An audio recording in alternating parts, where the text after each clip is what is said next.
سيدنا محمد صلاة ترغب وتناشط وتحمس بها الجهادية وإلى. Assalamualaikum warahmatullahi wabarakatuh. Anak sekalian, mari pelajaran kita mulai. Sekarang ini adalah pelajarannya fikih, ya. Nah, anak-anak belum tahu apa itu fikih. Pada waktu anak-anak belajar di SD, di MI, itu ada pelajaran agama. Dalam pelajaran agama itu ada fikih, ada hadis, ada tajwid. Nah, ini kadang-kadang anak-anak ada yang bisa membedakan, ada yang tidak. Itu anak-anak harus tahu, harus bisa membedakan mana yang fikih, mana yang tajwid, mana yang hadis, dan sebagainya.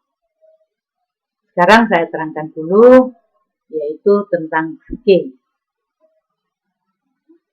Apa itu fikih? Kalau arti fikih, menurut pengertian bahasa, fikih, kalau kita mengatakan fikih, jadi fikih atau fikih, dari bahasa Arab al-fiqhu, yang artinya paham atau mengerti. Sedangkan menurut istilah agama Islam, fikih yaitu ilmu untuk mengetahui tentang hukum-hukum syarak. Ilmu untuk mengetahui tentang hukum-hukum syarak yang berhubungan dengan perbuatan orang mukallaf. Siapa mukallaf itu? Mukallaf itu adalah, ini anak-anak supaya catat atau diperhatikan, mukallaf itu adalah orang Islam yang sudah dewasa dan berakal sehat. Maksudnya berakal sehat itu ya sehat, tidak setengah-setengah. Anak mengatakan tidak minha, nah itu berakal sehat.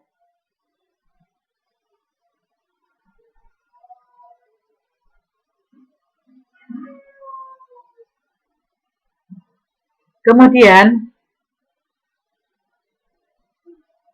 hukum-hukum syarak atau hukum-hukum Islam yang selalu berhubungan dengan orang mukallaf atau orang Islam tadi yang dewasa, berakal sehat, itu ada 5. 1, wajib. 2, haram, kebalikan dari wajib.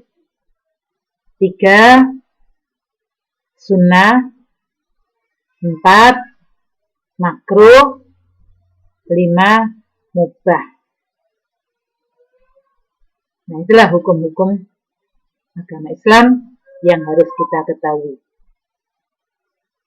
Selanjutnya, anak-anak langsung saja kita bahas bab pertama. Tadi hanya sebagai anak-anak tambahan pengetahuan, anak-anak supaya tahu apa itu pengertian dari fikih. Nah, di dalam fikih tadi dibahas tentang bab yang berhubungan dengan ibadah kita, yaitu yang pertama, bab pertama yaitu toharoh. Anak-anak tulisannya taharah, membacanya adalah toharoh. Apa itu toharoh? Toharoh artinya, toharoh itu dari bahasa Arab at-toharotu, yang artinya yaitu bersuci atau bebersih. Atau di situ disebutkan kebersihan. Sedangkan istilah ajaran Islam, toharo artinya mensucikan badan, pakaian, dan tempat dari hadas dan najis dengan cara-cara yang sudah ditetapkan oleh syariat Islam atau oleh agama Islam. Kemudian, untuk melakukan toharo, itu adalah tentunya menggunakan alat. Alat yang dipakai untuk melakukan toharo atau bersuci, yaitu ada 3 macam. Yang pertama, air. Air ini yang pertama dan yang utama. Yang kedua, debu yang suci. Yang ketiga, benda-benda yang dapat menyerap kotoran. Nah, 3 ini yang bisa dipakai, alat yang bisa dipakai untuk bersuci. Tetapi, yang paling utama adalah air. Adapun air yang bisa dipakai untuk bersuci, sehingga kalau kita mempergunakannya itu, bersuci kita bisa sah.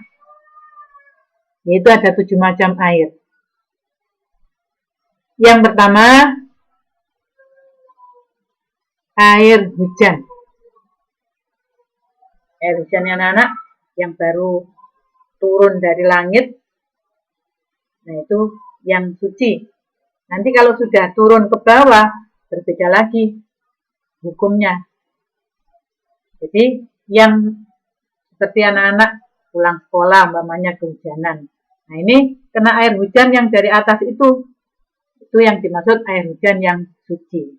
Tapi nanti kalau sudah saya ulangi, kalau sudah turun ke bawah, itu nanti berbeda lagi hukumnya. Ada keterangan-keterangan lain. Yang kedua, air laut. Yang ketiga, air salju. Air salju anak-anak supaya diperhatikan. Bukan air salju yang dalam freezer itu. Kalau yang dalam freezer itu, dilihat dulu yang dipakai untuk es tadi apa. Air salju maksudnya air es itu yang dipakai untuk es apa. Kalau yang dipakai es tadi najis ya, najis. Bukan itu yang dimaksud air salju. Air salju di sini adalah yang seperti embun tapi beku. Seperti di tempat di kutub utara, kutub selatan itu ada musim salju. Nah, itu saljunya itu adalah suci. Yang keempat yaitu air sumber atau air mata air. Jadi anak-anak, air sumber. Yang kelima, air sungai. Yang keenam, air embun. Air embun ini juga yang suci itu air yang anak-anak namanya di tengah di tempat terbuka, kemudian ada titik-titik air, nah itu air embun. Itu yang suci.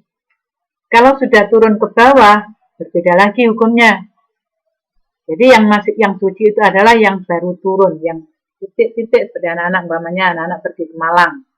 Nah, itu biasanya ada titik-titik air, anak-anak terkena titik-titik air itu air embun. Itu suci kalau masih dari atas. Tapi kalau sudah turun ke bawah, kena rumput, kena tanah, nah itu nanti berbeda lagi hukumnya. Kemudian yang ketujuh, air sumur. 7 air inilah anak-anak yang bisa dipakai untuk bersuci. Tapi kemudian air 7 macam air ini digolongkan lagi, dikelompokkan lagi menjadi 4 kelompok atau 4 bagian. Di sini ada pembagian air. Yang pertama, air mutlak. Air mutlak itu air yang masih asli, yang suci, yang belum tercampur apapun, baik itu benda suci lain atau benda najis. Jadi air itu masih asli betul. Namanya air hujan, air laut, dan sebagainya, itu masih belum tercampur apapun, masih asli.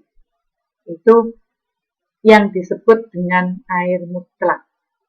Air ini hukumnya suci dan bisa dipakai untuk bersuci.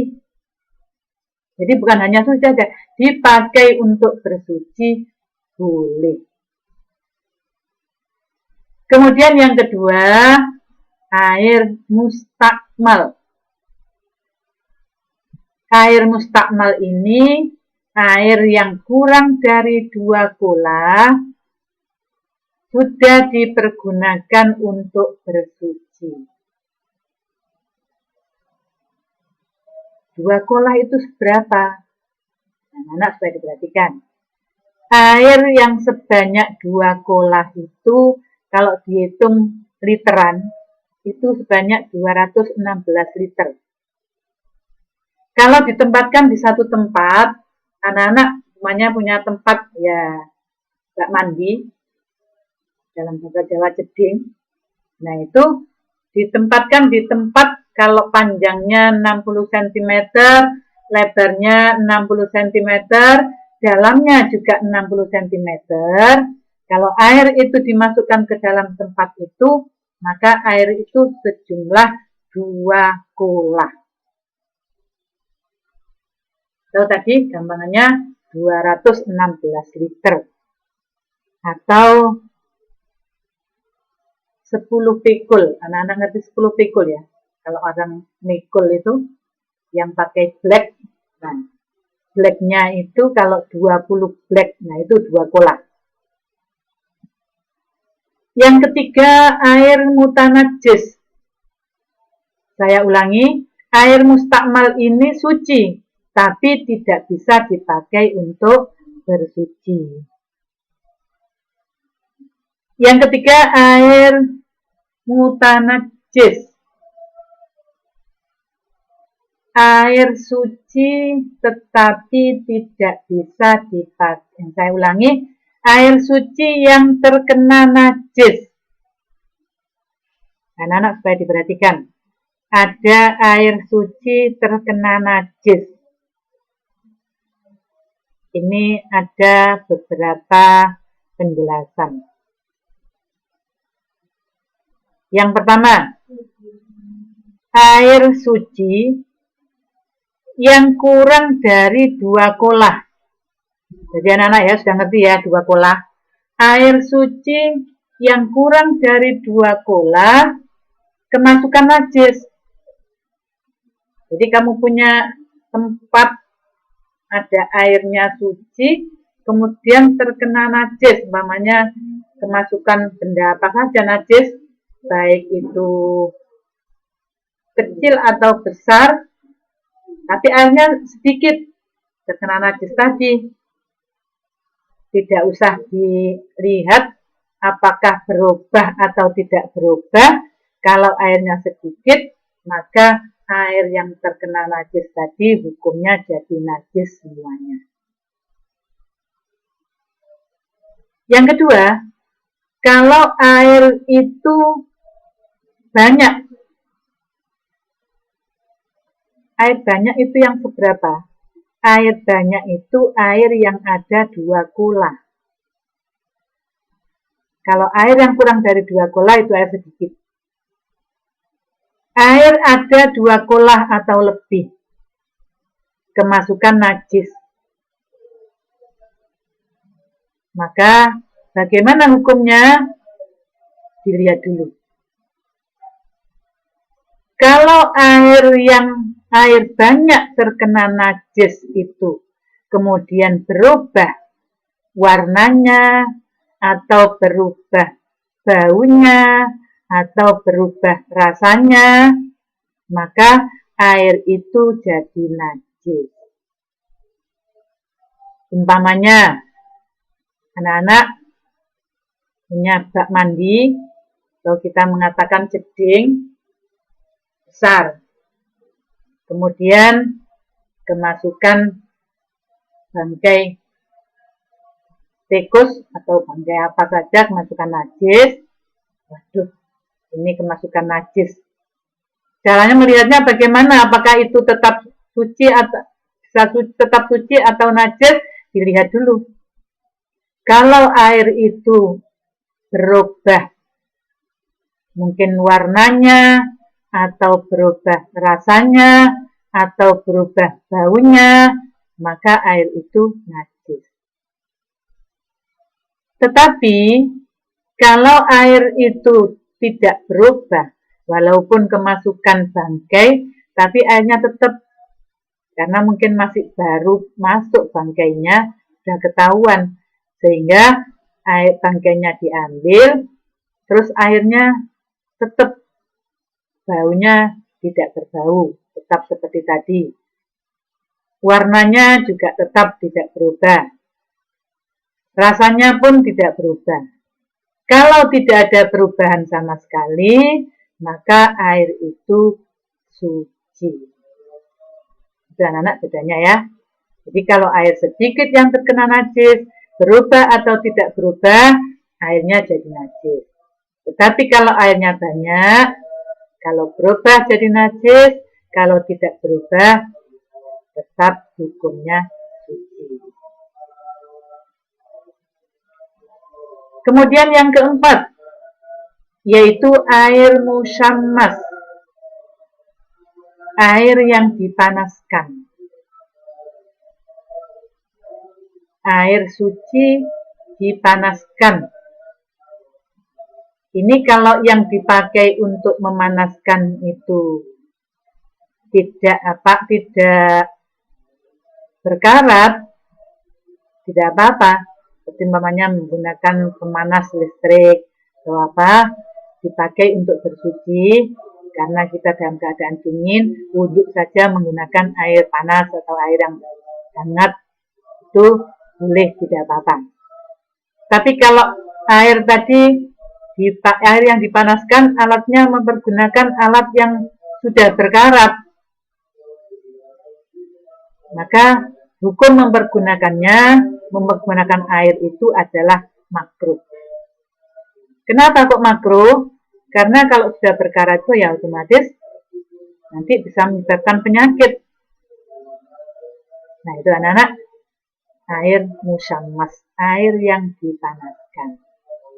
Jadi itulah anak-anak, pembagian air tadi ada 4, air mutlak, air mustakmal, air mutanajjis, dan air musyammas. Dan anak-anak, sampai di sini saja dulu pelajarannya. Kita lanjutkan pelajaran pada pertemuan yang akan datang. Mudah-mudahan pelajaran ini bisa bermanfaat bagi kita semuanya. Saya akhiri. Assalamualaikum warahmatullahi wabarakatuh.